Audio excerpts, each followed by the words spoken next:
sa kong side. This is my final statement. No, I will ask an apology, no, for this incident to all the public and to all the people who are affected with this incident. No, especially that LTO personnel nga nagtuok sa ako. Sir, kabalo ko sir nga you are being carried away with your feelings and emotions, and that is the reaction of your emotion. And I do not have any intentions para mabutang ka sa bad light, because I know nga na kay mga anak, na kay asawa, na masakitan bahin sa hitabo. I know that you are a good father and you are a good provider para sa mga asawa o sa mga anak. I am deeply sorry for this incident that happened between you and me. Kabalo ko nga na-trigger ka sa akong pag-live dito sa LTO Medellin. So, I want to ask an apology. And I will ask also an apology for your wife and for your children, or if you have grandchildren. I am very sorry for that incident that occurred in LTO Medellin. And to all netizens, I hope nga you will stop and treat this as a public circus of publicity. This is not a circus of public publicity.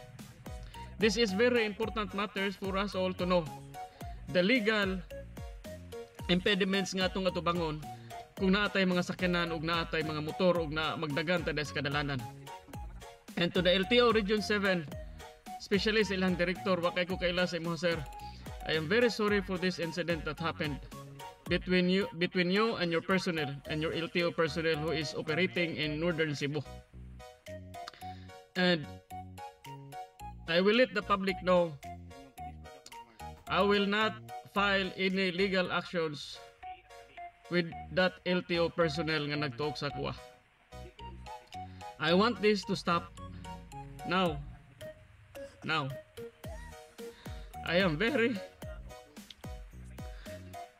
my wife and I, we are very emotionally distressed for what is happening with this incident sa among tagsa-tagsa ka mga kinabuhi. Ug na ako'y anxiety, ug na ako'y depression. Dili na nako makaya.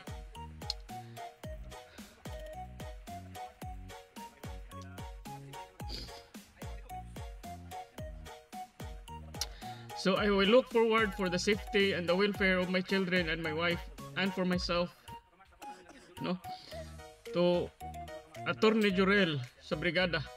Sorry kay attorney, I will not pursue this. And to all legal media entities who pursue to air my side, I want you to know I will never again be in any media personalities to be interviewed. I will not allow myself to be interviewed again sa mga media entities. And for those people who are affected for this incident, I am very sorry. I am deeply sorry, coming from my heart.